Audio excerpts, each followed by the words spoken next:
of conversation is about accessing feminine leadership in me.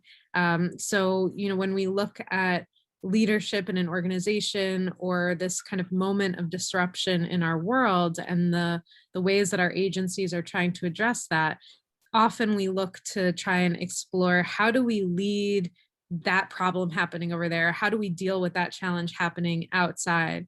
And what it really takes is, as we all, kind of feel and know, is turning the lens back on ourselves and what is the kind of way that I need to show up in my life, in my work, in the challenges that I might face, to really be able to address and meet the challenges of our times. So Amy Hall has been doing just that in a lot of different ways. I've had a great privilege of working with her for the last 11 years or so, but she's been with Eileen Fisher, the company, for over 27 years, I believe now, Amy.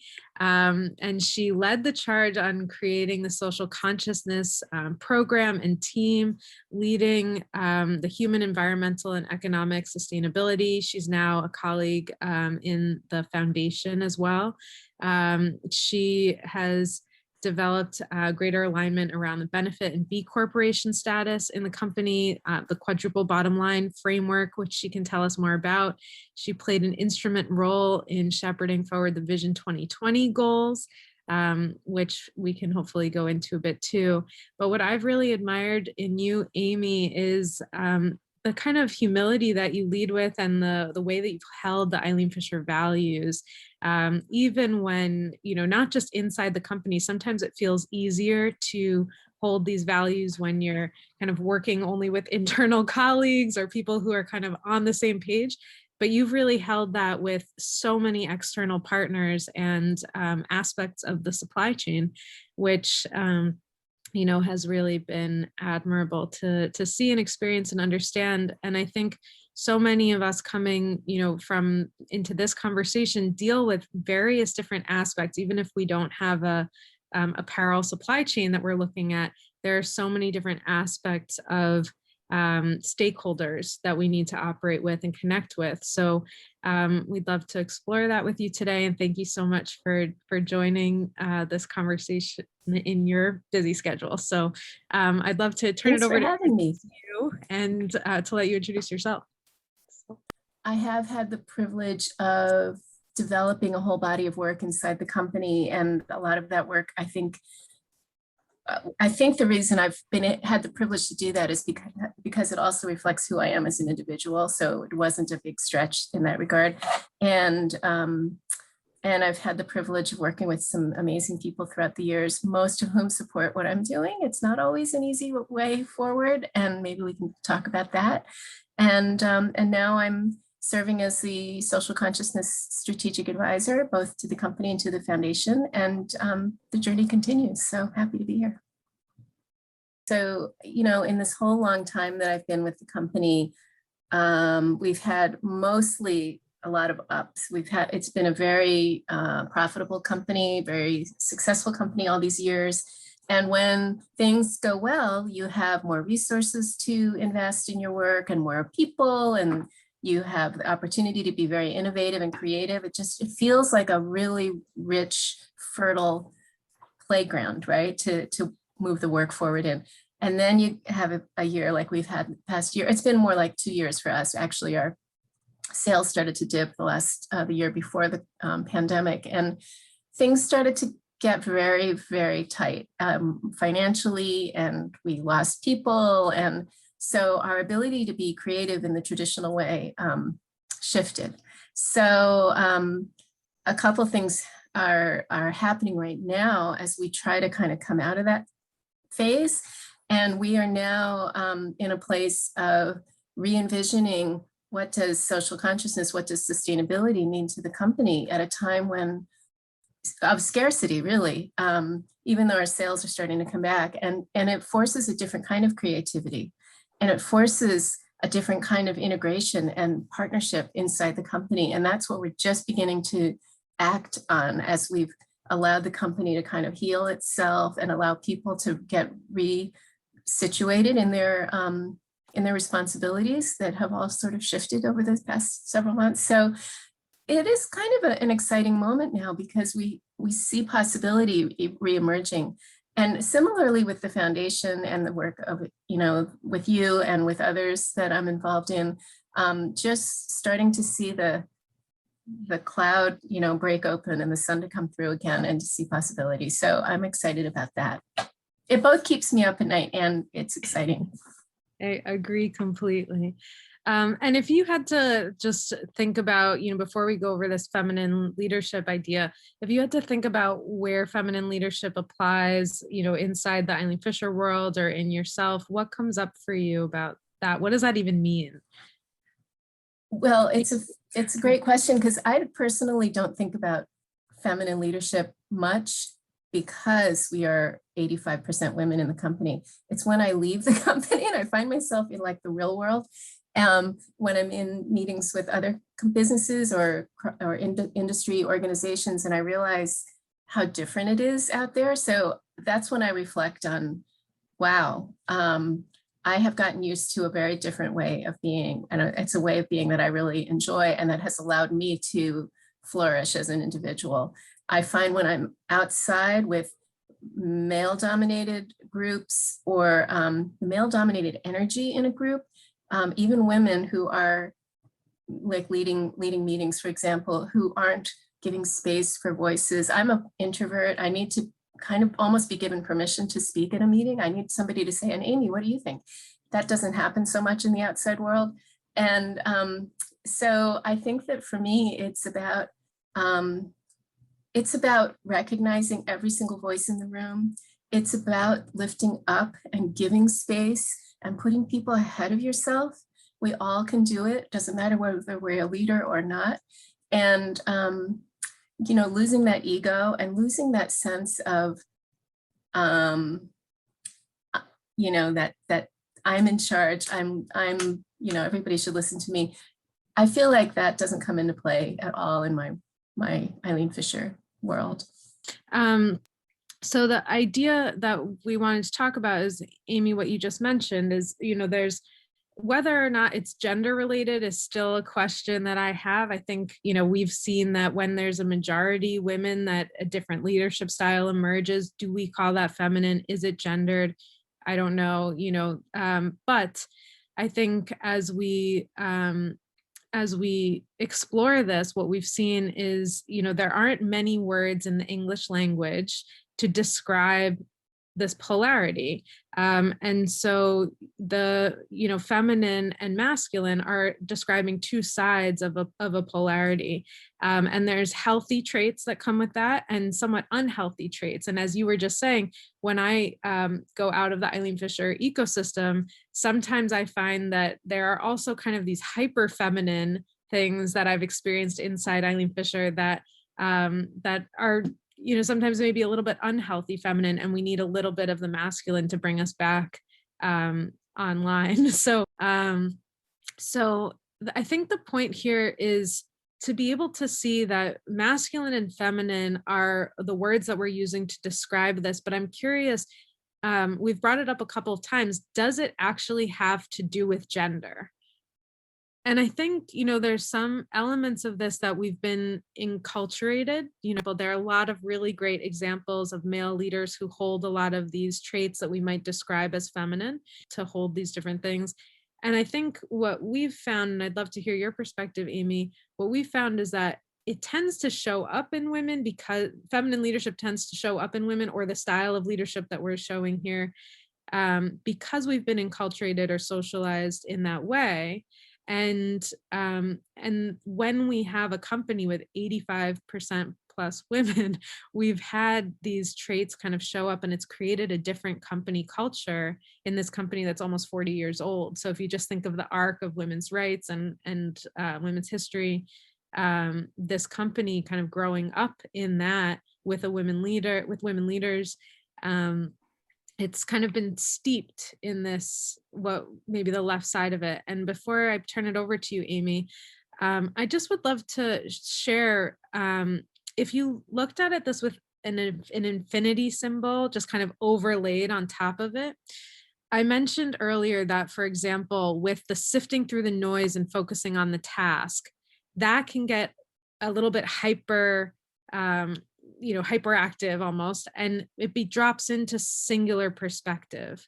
So the question is, how do I balance out when I go into that? I personally, I'm taking on this trait and I go into that. One way that I can lift myself out of that is actually purposefully doing one thing from the top left quadrant. So maybe one thing, like I activate my empathy. And then all of a sudden, I remember that I have family. I remember that there are other things going on, and I empathize with my coworkers, or I bring that one quality in, and I just become a little bit more tipped into balance. And of course, I can get too empathic and too overly, maternal and hovering and caring so much that I start to lack boundaries, or I micromanage things, or I, don't let other people express or whatever. And that drops into the unhealthy feminine. And for me, there's sometimes, then I need a little bit of the healthy masculine to bring me back into balance. Like I can't make a decision all of a sudden. I'm so stuck in hearing everybody's voice that I can't make a decision. And I need one little thing, like, okay, I just need to decide one thing, even if it's a tiny experience. I need to just decide one thing. So I just bring that little overlay. And I'm curious, Amy, how you see some of these qualities playing out inside Eileen Fisher and inside yourself as a leader. Yes. Well, how much time do we have? No.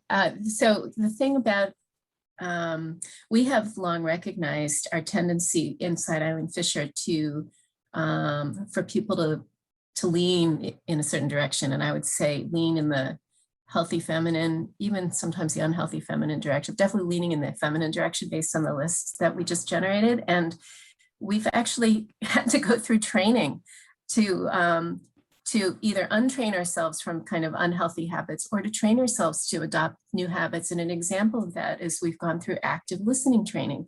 So, maybe that's a reverse example actually, because active listening is in the feminine side, but we've had to learn how to actively listen so that we're not just going into a meeting kind of with blinders on, already thinking we know the answer and then kind of steering the meeting to get to that answer, but to really learn how to bring in other voices.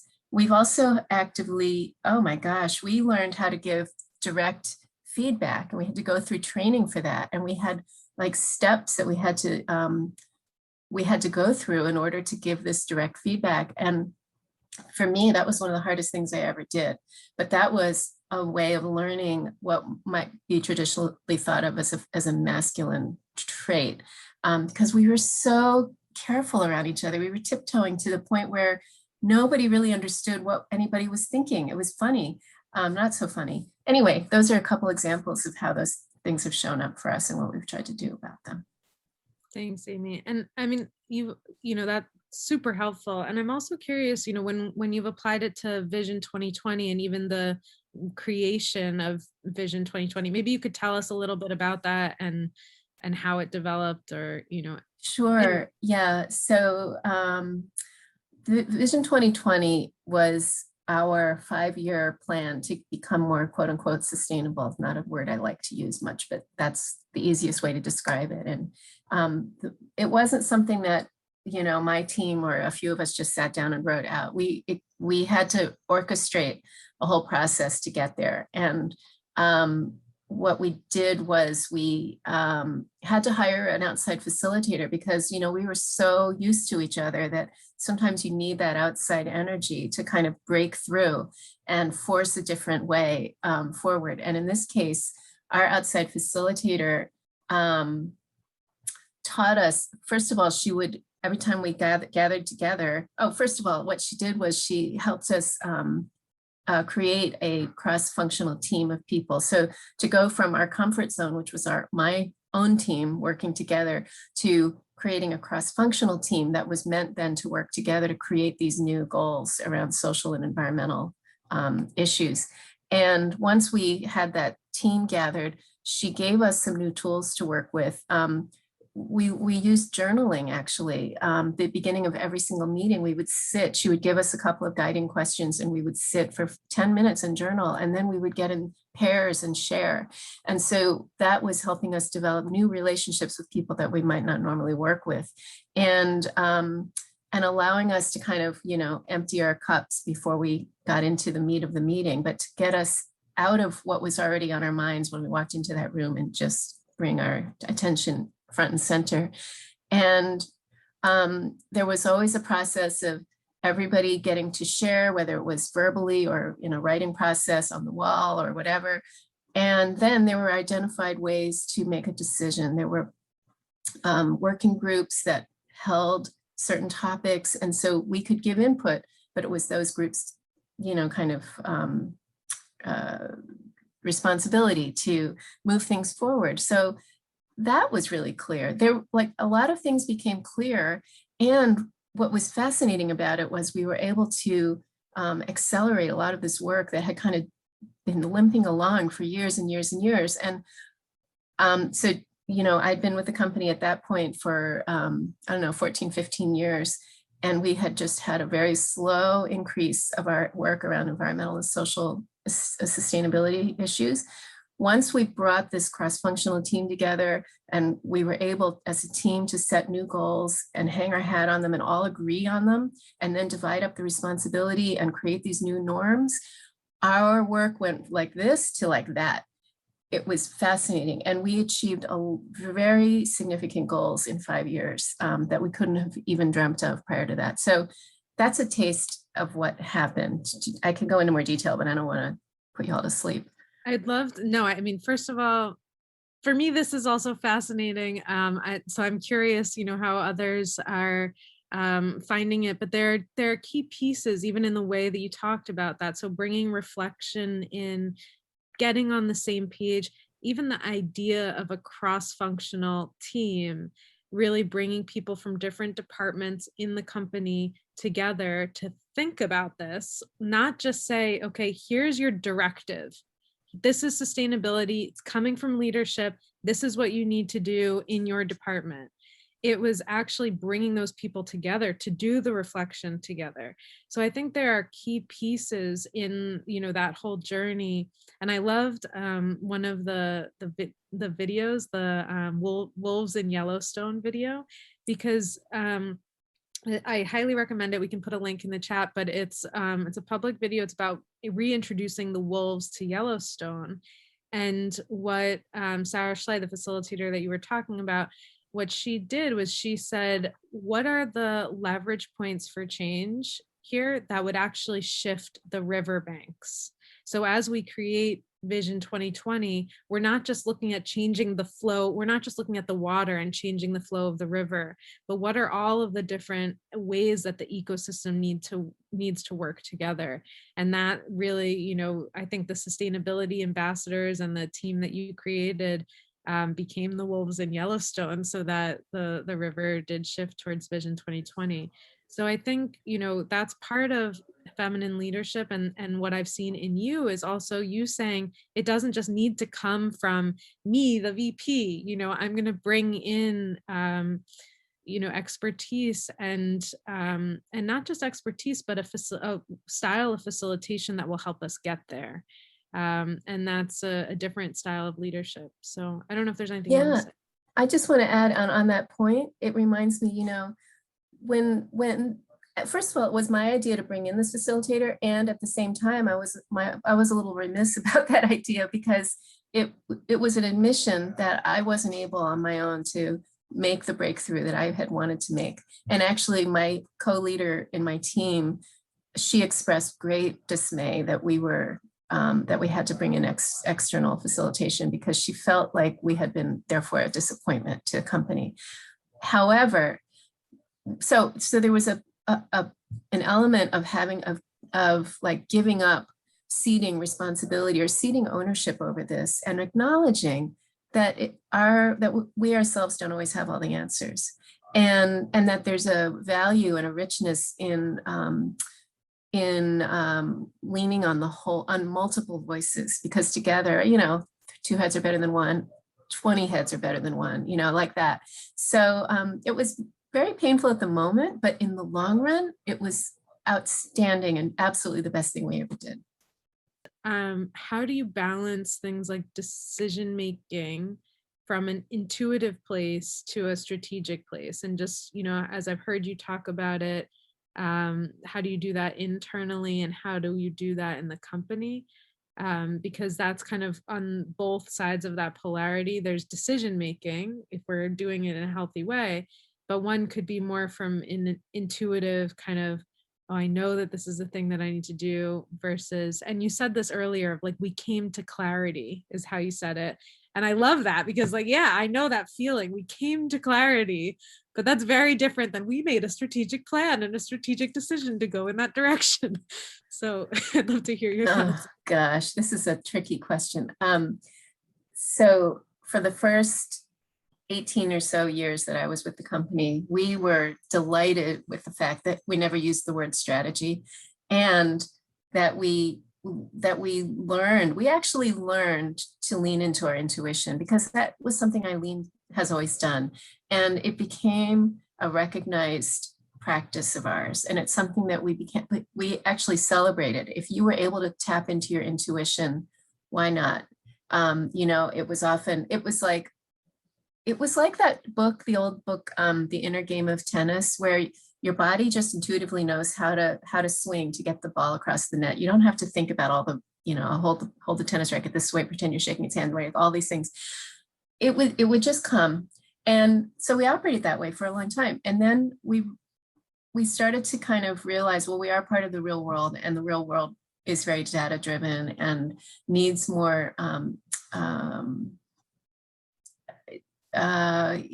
context, and needs validation on as to why we're doing things or why we say we've done something or whatever. So data started to come in, and then we did start to talk about strategy. And so the pendulum went from one side to almost the opposite side. And now I feel like we are sliding back into a place more of balance, and recognizing that you can have a strategy, which is really about like, where am I trying to get to? And how am I going to get there, right? That's the basic fundamental, like, just definition of a strategy. Where am I going and how am I going to get there? And how you get there can be a combination of fact based on, I know I need to achieve these 4 goals, and I need to reduce my carbon by this much. I need to increase living wages by this much. And I need to, source this many socially responsible factories. But I also need to source in alignment with our values. How do you know that? And that is so much about your intuition. I speak to the factory owners. Hi Simba. I I feel whether they're in line with how I view the world or not. Do I feel like they'd be great to work with if I hired them to work with me in the company? Do I trust them? Do I feel like they trust their people? They're it's definitely a balance, and walking that. And when you're helping somebody else to make a decision, I'll give you a very specific example that's happening in my world right now. It's one that not too many people hear about because it's kind of a sensitive issue, but it's this idea of forced labor coming from the Xinjiang province of Western China. And we have been immersed in this issue now for well over a year and a half. And my contention is, even if you don't have all the data in place about whether your product is actually connected, do the right thing and just source from suppliers you can trust, whether they are, in China or somewhere else. You just go with what feels right. Human rights you can't argue with them. Does this situation does it smell like a fish? Does it feel like it's the right thing for human beings or not? And you don't need to run all the data to figure that out. So, that's a situation where intuition is much stronger than data and strategy. Yeah, I mean, how do you measure trust, or how do you measure that, there is something that's qualitative, to that experience. Absolutely. Thank you for sharing that. Thank you, Amy. I think it's probably a good time to begin our closing reflections, but just really grateful to you, Amy, for joining this conversation and for sharing with us your leadership journey and experience of feminine leadership, because I think this is sort of somewhat of an elusive topic. You know, what does it mean to be a feminine leadership, no matter what body we're in or, you know, how we grew up? What does that actually mean to show up as a leader that's holding this kind of balance among these traits? So thank you for sharing your experience. And I wonder if you have any final comments for us. I know you just shared a really great one, but if you have any other final comments about how we might carry this type of leadership into our lives and into our work going forward. Well, we didn't talk about this today, but what comes up for me is this idea of self-awareness and being very cognizant of what triggers you versus what also really resonates with you, and how can you maximize those experiences, the ones that resonate with you, that make you feel seen, heard, valued, versus the ones that increase your anxiety and your level of self-doubt and all of that. And so maybe it's about journaling, maybe it's about finding a peer that you can talk things out with, or a mentor, but having an outlet somehow that allows you to capture those sentiments, because I think that will inform your journey going forward, whether you stay where you are or shift somehow. So that's what's coming up right now for me.